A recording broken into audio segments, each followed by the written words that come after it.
keamanan, kepuasan terhadap kinerja presiden, kepuasan terhadap kementerian, sekilas juga tentang dari figur visi misi pilgub di Indonesia. Pertanyaan sebetulnya banyak. Kita coba olah datanya dan menghasilkan persentase seperti itu. Jadi pada kondisi ekonomi nampak ada penurunan, lalu di kondisi politik ada penurunan, kondisi penegakan hukum sama. Artinya apa? Demikian juga dengan kondisi pemberantasan korupsi. Artinya apa? Sebenarnya masyarakat ini udah melek gitu.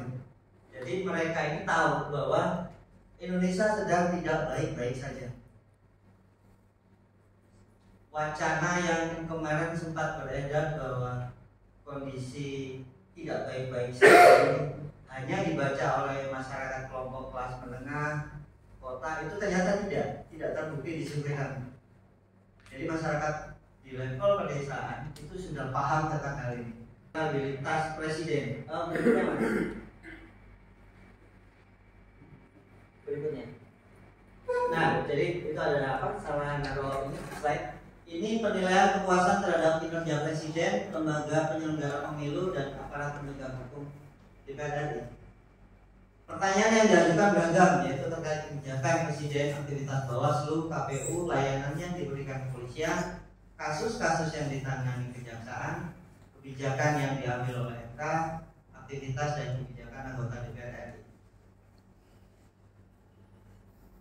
Dari gambaran ini itu juga nampak terjadi penurunan tingkat kepuasan masyarakat kepada presiden, juga terhadap kepolisian RI, Mahkamah Konstitusi serta DPR. Dari rentang 3 survei yang kita lakukan mulai dari Agustus September sampai Desember sampai tahun kemarin. Nah, ada beberapa pertanyaan terbuka yang kita sempat olah.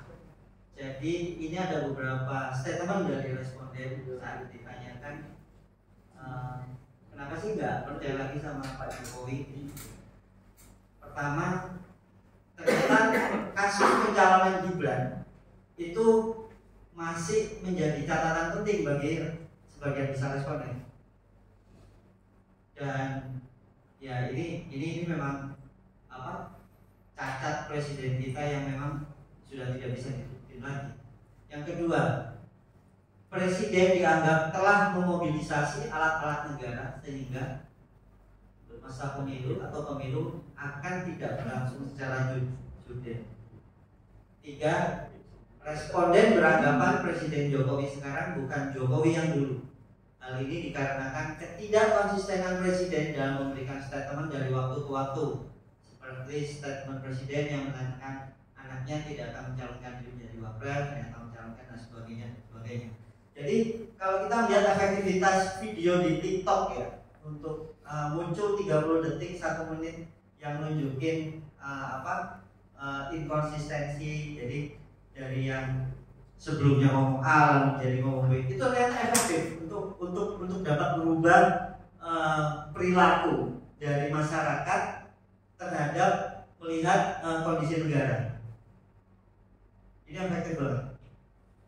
Dan terakhir, nah ini masyarakat melihat melalui sosial media bahwa presiden terlampau overconfidence dengan posisinya sehingga terkesan lebay. Jadi hal seperti ini ternyata ditangkap gitu oleh masyarakat di level desa. Artinya apa? Sekali lagi, masyarakat kita bukan masyarakat bodoh. Masyarakat kita sudah masyarakat yang memang sudah tahu mana yang baik dan mana yang buruk. Berikutnya mas, ini gambaran dari peta legislasi saat kita tanyakan. Kalau hari ini Anda memilih, pertanyaan ini di bulan di putaran di Desember. Kalau hari ini Anda memilih, maka Anda akan memilih partai yang mana? Jadi gambarannya, kalau berdasarkan hasil survei kami di Desember, PDIP, Gerindra, Golkar, PKS, PKB, dan Nasdem akan menjadi partai-partai yang akan punya suara yang cukup besar. Sementara PSI yang hari ini didukung dengan kekuatan pemerintah dan kekuatan dari Presiden Jokowi, ternyata angkanya sama dengan Perindo dan Hanura.